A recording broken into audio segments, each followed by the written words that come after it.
Hello friend, এখন বাজে সকাল 7:30। তো আজ রবিবার। আজ ভাবলাম তোমাদের সাথে একটা জিনিস শেয়ার করি। তোমরা তো সবসময় গোছানো ঘরই দেখতে পাও মোটামুটি। তো আজ আমার প্রত্যেকটা ঘরের অবস্থা কেমন থাকে সেটা দেখে নাও। তো প্রতিদিন এরকম থাকে না, যেহেতু কাল রাত্রে শরীরটা খুব একটা ভালো ছিল না, তো তাই কোনো ঘরেই আমি বাগাতে পারিনি। তাই ভাবলাম তোমাদের সাথে শেয়ার করি কিভাবে প্রত্যেকটা রুম আমি খুব কম সময়ের মধ্যে ক্লিনিং ডাস্টিং করে রাখি। তো দেখো, এখন ঘরের প্রত্যেকটা ঘরের অবস্থা তোমরা দেখতেই পাচ্ছ, এরকম হয়ে আছে। আর এমনিতেই আমি শরীর ভালো থাকলে রাত্রে সব কিছু পরিষ্কার করে রেখে নিই। তো এখন দেখতেই পাচ্ছ আমার বাড়ির অবস্থা। আর আমার প্রিয় রান্নাঘরটার বর্তমান এখন অবস্থা এইরকম। আর সিঙ্কেও দেখতে পাচ্ছ অনেকখানি বাসন পড়ে আছি। তো চলো তাহলে বেশি কথা না বলে ঝটপট কাজগুলো ঘরে শুরু করি। তো তোমাদের কাছে আগে আমার ইন্ট্রোটা দিয়ে নিই। আমি মো লাইফস্টাইল ব্লগে তোমাদের ওয়েলকাম আর অনেক অনেক ভালোবাসা। আশা করি তোমরাও ভালো আছো আর আমিও বেশ ভালো আছি। আই হোপ আজকের ব্লগটা কিছুটা হলেও তোমাদের ভালো লাগবে। আর যদি ভালো লাগে অবশ্যই একটা লাইক, কমেন্ট, শেয়ার আর চ্যানেলটাকে সাবস্ক্রাইব করে আমার পাশে থেকো। তো দেখো, প্রথমে আমি চলে এসেছি বড় বেডরুমে। আর বড় বেডরুমে এসে আমি দেখো ভালোভাবে কিন্তু আমার বিছানাটাকে গুছিয়ে নিচ্ছি। আর বিছানার বেডটা যদি টান টান করে পাতা হয় তাহলে দেখবে পুরো ঘরটার সৌন্দর্যটাই কিন্তু চেঞ্জ হয়ে যায়। তো এখন দেখো আমি ভালোভাবে বেডটাকে পরিষ্কার করে নিলাম। আর এই কিছু চাদর, যেহেতু রাত্রেবেলায় এসি চলে বলে তো এগুলো আমার ব্যবহার হয়, তো সেইগুলো আমি এখন পাট করে ভালোভাবে রেখে দেবো। তাহলে কি হয়, জায়গার জিনিস জায়গায় রেখে দিলে তোমার বিছানাটাও এলোমেলো লাগে না আর দেখতেও খারাপ লাগে না। তো এই চাদর যেগুলো ব্যবহার করি সেগুলো প্রত্যেক দিন আমি পাট করে হয়তো বিছানার একটা কোণে রাখি, বা যে আলমারিতে আমি আমার তোমার চাদর, বালিশের কভার যেগুলো থাকে, যেগুলো আমার ডেলি ইউজের জিনিস, তো সেইগুলো দেখো আমি ঠিকভাবে এখানে গুছিয়ে রেখে দিচ্ছি। আমরা যা কিছু ব্যবহার করি সেগুলো যদি জায়গার জিনিস জায়গায় সাজিয়ে গুছিয়ে রাখতে পারি তাহলে দেখবে ঘরটা খুব অগোছালো মনে হয় না। আর ঘরটা যে পরিষ্কার করতে, ডাস্টিং ক্লিনিং করতে খুব একটা সময় লাগে সেটা কিন্তু নয়, ঘন্টাখানিকের মধ্যে কিন্তু আমরা ঘরটাকে ক্লিনিং করে ফেলি। আর এরপর দেখো আমি চলে এলাম, এই একটা বড় লাগেজ আমার এই কোণটাতে রাখা থাকে, এটা তোমার ডেভানো ঢোকানো যাচ্ছে না আর আলমারির মাথার ওপরও রাখা যাচ্ছে না। তো তাই এটা আমি বেডের সাইডে রেখে দিয়েছি। ছেলে যখন পড়াশুনো করে তার মাঝে সাঝে বই, খাতা, পেন এগুলো এখানে থাকে।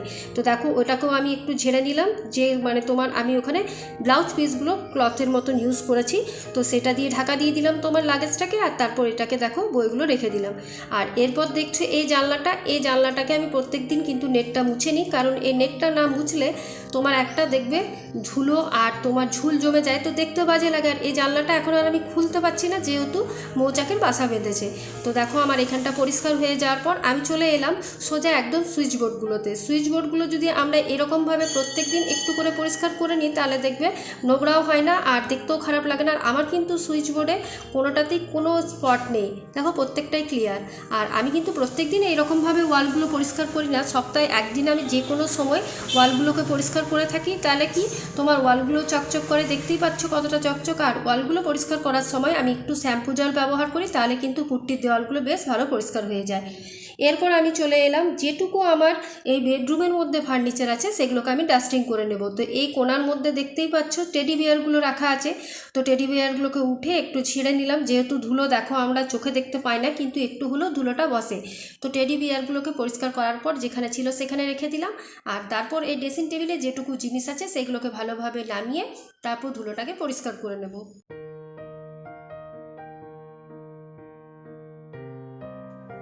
আমরা যদি স্টেপ বাই স্টেপ প্রতিটা কাজ করে থাকি তাহলে দেখবে সেরকম কিন্তু ঘর ক্লিনিং আর ডাস্টিং করতে কিন্তু সময় লাগে না।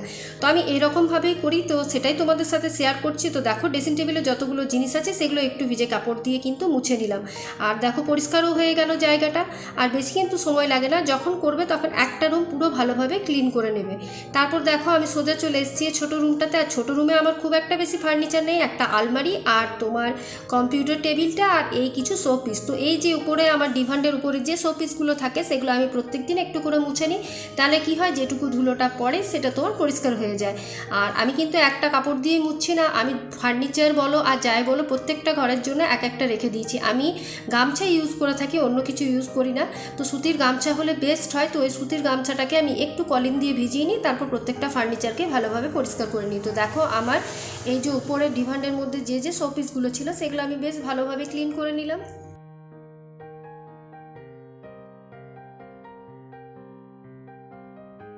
তো মেন টিপসটা হলো জায়গার জিনিস জায়গায় রাখা। যদি এলোমেলো জিনিসগুলো ঠিক জায়গায় সাজিয়ে গুছিয়ে রাখতে পারি তাহলে দেখবে দেখতেও ভালো লাগে। আর প্রতিদিন যদি আমরা ঘরটাকে ঘন্টাখানিকের মতন সময় দিতে পারি তাহলে ডাস্টিং ক্লিনের জন্য বেশি সময় লাগে না, আর ডিপ ক্লিনিং করারও খুব একটা দরকার হয় না। তো দেখো এখানে আমি কিছু কাপড় ছিল, এখন সেগুলো ভালোভাবে পাট করে নিচ্ছি, ছেলের আর দাদা ভাইয়ের। তো সেগুলো দেখো এখন ভালোভাবে গুছিয়ে নেওয়ার পর আমি যেখানে থাকে সেখানে রেখে দেবো। তাহলে কি তোমার খাটটাও পরিষ্কার হয়ে গেল, কারণ খাটটার উপরে এগুলো পড়েছিল, দেখতেও বাজে লাগছিল। তো চলো এখন আমি সোজা চলে যাব কম্পিউটার টেবিলটাতে। তো দেখো কম্পিউটার টেবিলটা কি করি, যেহেতু প্রতিদিন একটু করে ডাস্টিং করে নিলে সে টেবিলটার মধ্যে যেটুকু নোংরা পড়ে সেটা পরিষ্কার হয়ে যায়। তো তাই এখন আমি ওটাকে ভালোভাবে পরিষ্কার করে দিচ্ছি। আমি কিন্তু এত কাজ কিন্তু বিয়ের আগে জানতাম না, জানো তো। আমি কিন্তু আস্তে আস্তে সব কাজ শিখেছি। মেনলি হচ্ছে তোমার কাজের আগ্রহ চাই, আর তুমি যদি মন থেকে ইচ্ছে থাকে কাজ শিখবো তাহলে কিন্তু তুমি যে কোনো কাজ যে কোনো বয়সে শিখে যাবে। আমার বিয়ে হয়েছিল খুব কম বয়সে, কিন্তু আমি তখন কিছুই জানতাম না। যখন আমার 19 বছর বয়স তখন আমার বিয়ে হয়। তখন আমি যে খুব একটা কাজ পারতাম তা না, কিন্তু দেখো সময়ের সাথে সাথে আমি এমন কাজ শিখেছি এখন আমাকে কিন্তু কাজে কেউ হারতে পারে না। আমার একটা সত্যি বলতে গেলে আগ্রহ আছে সেই জন্যই। এরপর দেখো আমি চার্জারগুলোকে গুছিয়ে রাখছি। প্রতিটা ঘরে যটা মেম্বার এখন ততগুলোই ফোন। তো যেহেতু ছেলে এখানে তার ফোনটা চার্জ দেয়, তো ওর আমি কম্পিউটার টেবিলে চার্জারটা রাখার চেষ্টা করি, তাহলে কি সঙ্গে সঙ্গে খুঁজলে পেয়ে যায়। তো সেই জন্য ওর চার্জারটা এখানেই রেখে দিই, আর আমাদেরগুলো আমরা বেডরুমে রাখি।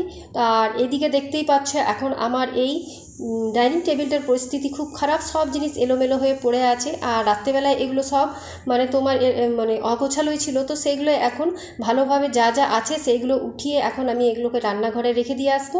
তারপর ভালোভাবে ডাইনিং টেবিলটাকে আমি মুছে নেব।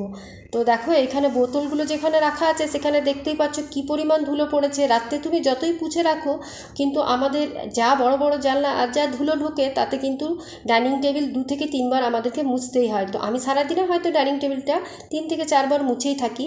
আর এরপর যে একটা ফ্লাওয়ার ভাস রাখি, সেই ফ্লাওয়ার ভাসটাকে ভালোভাবে পরিষ্কার করে ট্রেটাকে পরিষ্কার করে রাখছি। আর এখানে একটা নুনদানি আছে দেখতেই পাচ্ছ, তো ওই নুনদানিটা ব্যাস। আর আমি টেবিলের মধ্যে কিছু রাখি না, কিন্তু সত্যি বলতে গেলে কি হয় কিছুক্ষণ বাদে কিন্তু কিছু না কিছু জিনিস এখানে জমা হয়ে যায়। কিন্তু আমরা কি চেষ্টা করি যে যাই হোক একটু পরিষ্কার রাখলে দেখতে ভালো লাগবে, আর বাইরের থেকে লোক এলে একটু মানে আকর্ষণ হয়। যদি তোমার ঘরটা পরিষ্কার পরিচ্ছন্ন থাকে লোক দেখেও বলবে হ্যাঁ ঘরটা সাজানো গোছানো, তাই না?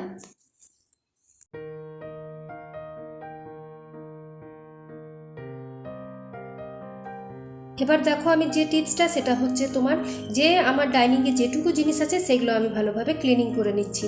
আর এটার মধ্যে শুধু আমার টিভি র্যাক, ফ্রিজ, আমি কিন্তু প্রত্যেকটা জিনিসে ডাস্টিং করছি। সবগুলোই তোমাদেরকে দেখাতে পারছি না যেহেতু ভিডিওটা অনেকটাই বড় হয়ে যাবে তার জন্যে। তো দেখো এখন আমি ভালোভাবে যে টিভির র্যাকটা আছে সেই জায়গাটা পরিষ্কার করার পর এই এরিয়াতে আমার একটা বেসিন আছে, তো বেসিনটাকেও ভালোভাবে প্রত্যেক দিন আমাদের ক্লিন করতে হয়, যেহেতু তোমার এটা হোয়াইট কালারের।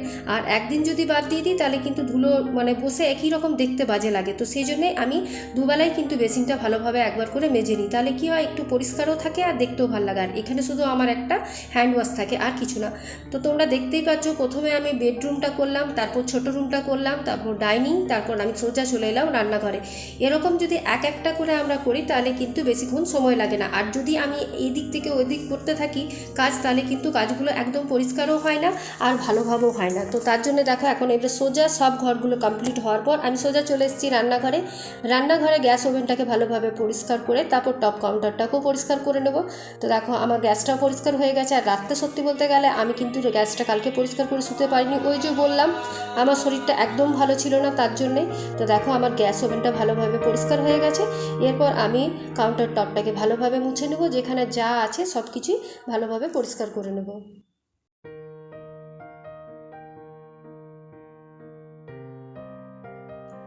এরপর যে মশলা রাখার সেলফটা আছে সেটাকেও পরিষ্কার করে নিচ্ছি।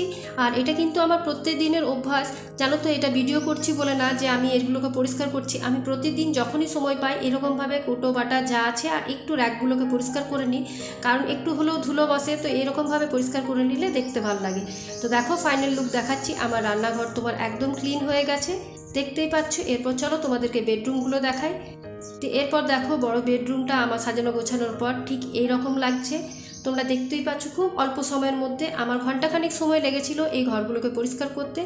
আর তোমাদের যদি সত্যিই আজকের ভিডিওটা ভালো লাগে অবশ্যই একটা লাইক করে দিও। আর এদিকে দেখো ডাইনিংটাও আমার পুরো ক্লিন হয়ে গেছে। তো ব্যাস ছোটো রুম, ডাইনিং আর বেডরুম এগুলো সব ক্লিন করার পর আজকের ভিডিওটা এখানেই শেষ করছি। কালকে আবার একটা নিউ ব্লগ নিয়ে তোমাদের সাথে দেখা হবে। ভালো থেকো, সুস্থ থেকো, সবাইকে সুস্থ রেখো আর মুখে একটা সবসময় বড় স্মাইল রেখো। আজকের মতন এইটুকুই, টাটা।